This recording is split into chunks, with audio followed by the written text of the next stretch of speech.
Welcome back, ladies and gentlemen. The field of education has witnessed so many changes and developments in recent years, especially after COVID-19. We all started adapting to new methods of education, online education, of course, and distance education. We started knowing more about how to manage a digital transformation in the field of education.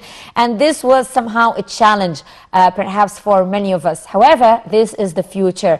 Not only that part, but also how to develop the curriculum, how to qualify the students for the market, something that Egypt has been working on in the past few years. In order to know more, we're very much delighted to have with us here in the studio Dr. Jamal Hassan, Global Education Expert. Good morning to you, Dr. Jamal. Thank you very much for coming. Good morning. The pleasure is mine. Thank you very much for having me here. Thank you very much, Doctor. Now, after the coronavirus, our lives started changing in so many aspects, but in education in particular, in various phases of education, we started adapting to the new situation, distance learning, knowing a little bit about online education and so on. So tell me more, please. Thank you very much. This is really very interesting. Actually, we started the 18th century with the industrial revolutions, and then the communications or the knowledge-based revolution start on the 20th century. And as we are getting more into the digital transformation or the digital revolution, the world has changed. The corona really impacted the world in both negative and positive ways. Yes, it impacted all the social aspects, the economical aspect, but from the positive way, it accelerated the adaptation of the digital transformation. The digital transformation was there, but it accelerated, and it shows that there is some transformation required for our educational system to be adapted for the next 20th century. For the first time in history, we start to see workers not working at the same place. They could work from home. And it starts to show it is very, very effective and actually improves the efficiency.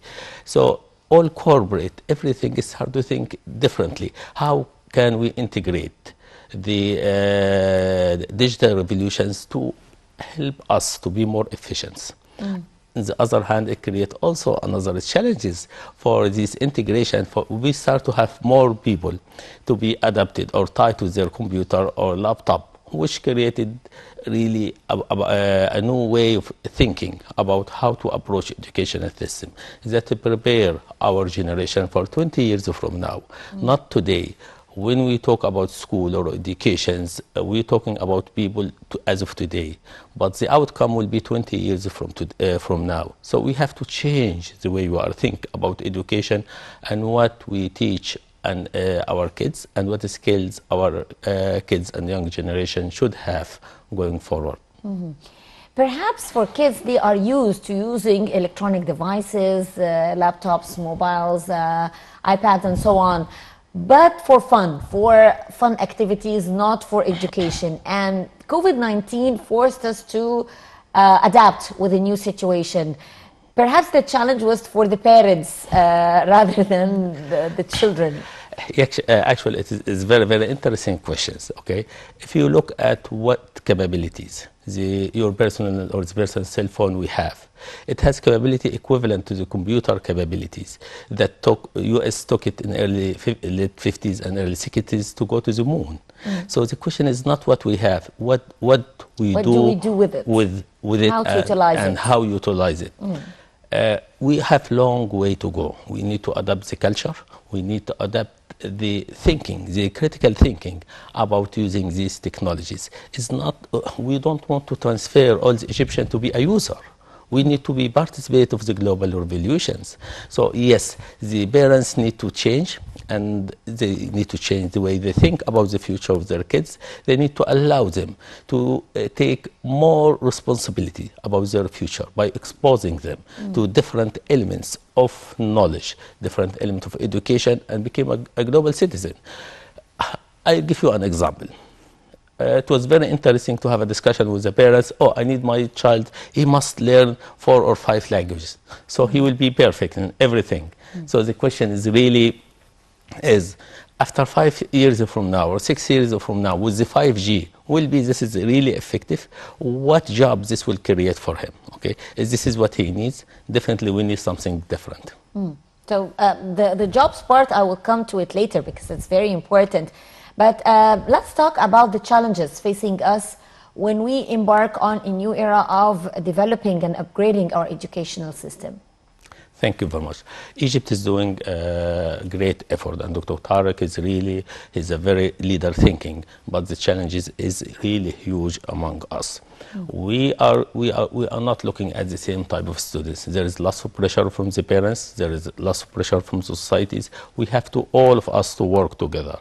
We have to think about what criteria students should have, and we need to address multiple elements. We need to address the curriculum itself and the integration. We need to address the activities. We need to address the teachers and the resources available. Actually, the least important part is the resources, how much you have, because what you do with what you have is more important. But what type of teacher do you need inside your classroom? What type of curriculum? Also training for the teachers is very important. It is absolutely. Training is so crucial, but this is really the most important element. And the training for the teacher is very, very important. The curriculum integration is very, very important to have a coherent. You don't have a single element. We are no longer working on having a students with a single point of view or learning only one thing. We must develop students and new generations that are in a T-shape. They can be adaptable, they can be transformed from one area to the other with the fast pace of change on the current society, and we have. Perhaps, Doctor, one of these challenges is also how to make the students adapt to new types of education. This is part of upgrading or developing our educational system, is to turn it into more interactive type of education. I learned in an American school as a child, so I did not learn the English language by getting the grammatical rules first and then applying it. It was more interactive, and then we get to know the rules of the language and so on after getting introduced to the language or the subject or the course through interactive activities with our teachers.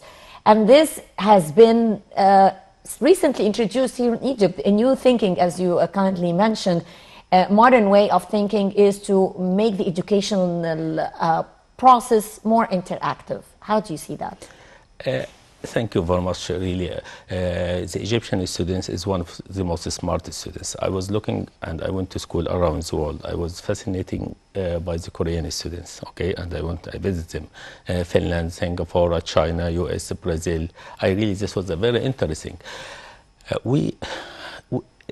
You could call it genetic or something. We have something different, and Egypt and our kids, they have something different, and we need to capitalize on it. We need to expose them. We don't need to make a choice, early choice for our kids. This is the biggest mistake we ever make for our kids. We see ourselves on them and push them something they may not be ready for. So we need to expose them to multiple elements in terms of drama, music, sports, and has to be integrated part of the curriculums, and then show them activities. The idea of making tests is very important, but not everything. Yes, you need to do some assessments, but you need really to have problem-solve based approach. This is really the education where kids will learn. For example, when a kid will born, he will struggle walking. So he has to fall a couple of times before he will be able to walk. You can assist him to minimize it, and this is what we do. So it is the same thing. Through student's life, he has to be exposed to a problem-solve based approach, educational model, where he will learn in different elements. He needs to think in a very structural way and responsible way. He needs to learn how to be a good listener, how he will listen to his mentor, and he needs to move to a different level where he will be able to lead, but under a guidance. And this is really what will transform the students. What is the proper age where we can start applying this system, Doctor? age 3 to 4, it is a golden age. It is very interesting to see. You will be shocked about the capability of these kids to learn and innovate. But we, at this age, we need to teach them. At age 4, 5, 6, this is really a golden age where you can reform the brain thinking. How the student's brain will be restructured to be more analytic. He will think about something. He develop a passion, a true love about something. He can work with it for the rest of his or her career or life.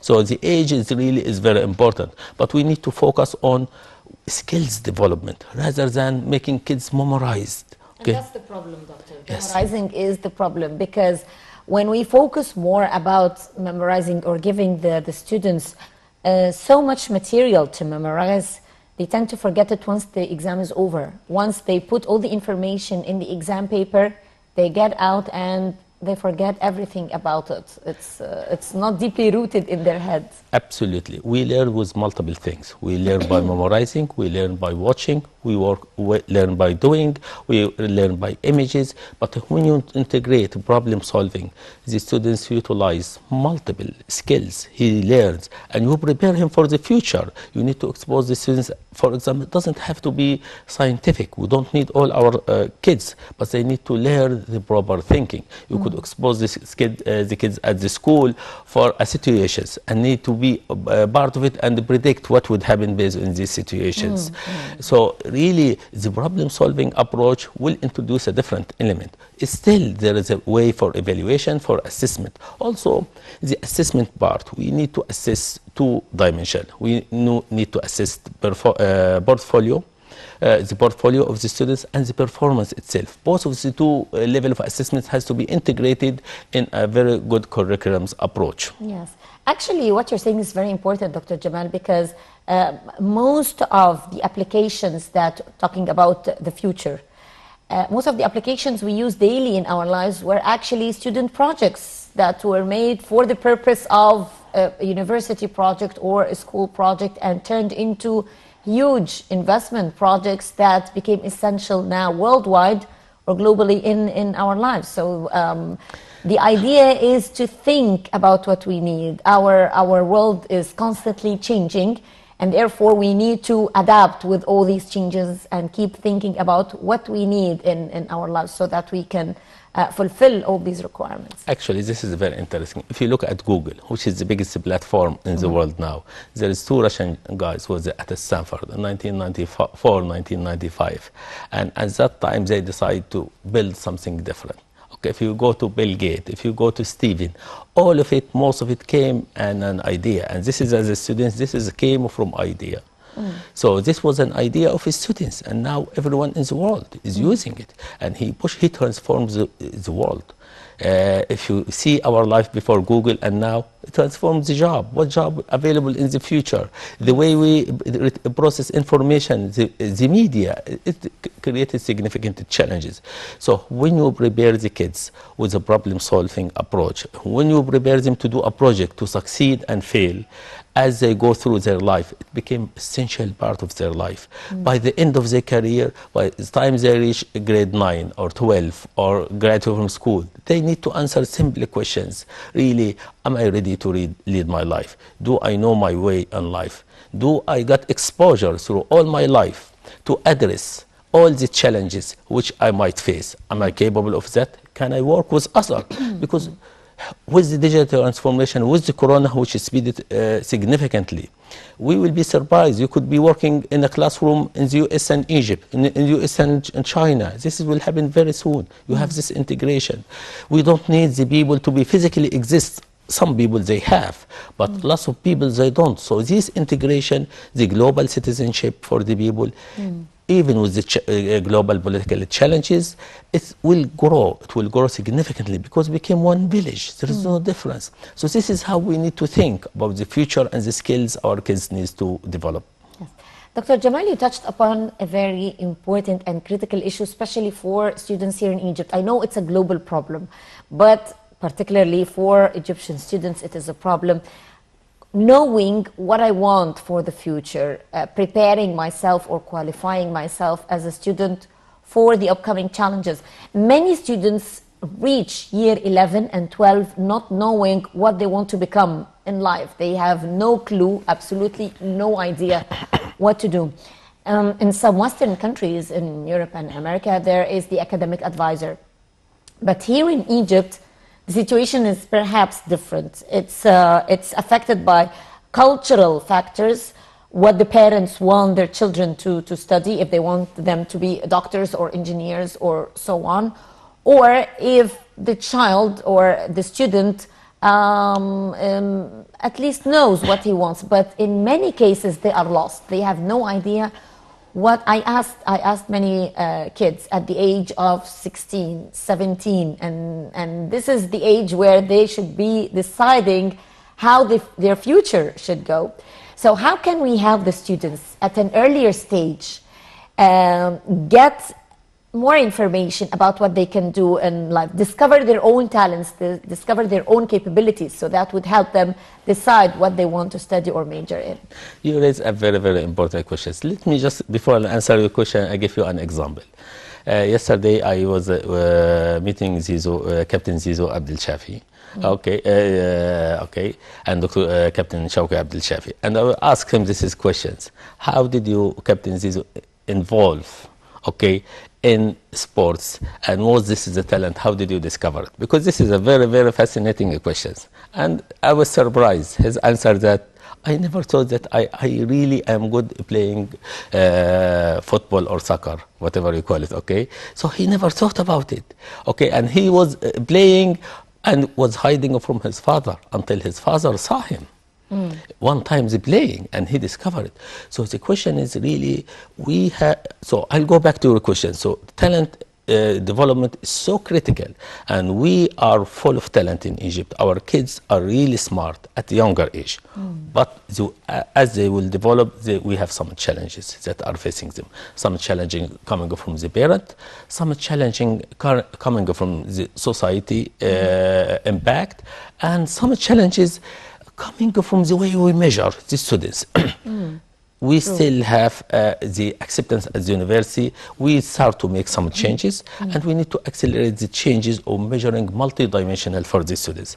So for the students to expose, this is where you need to expose them. Students through his life, his schools, he needs to expose to different elements. He needs to expose to drama, music, swimming, soccer, squash, scientific. He needs to expose in a structural way. Volunteer work, even volunteer work and social activities.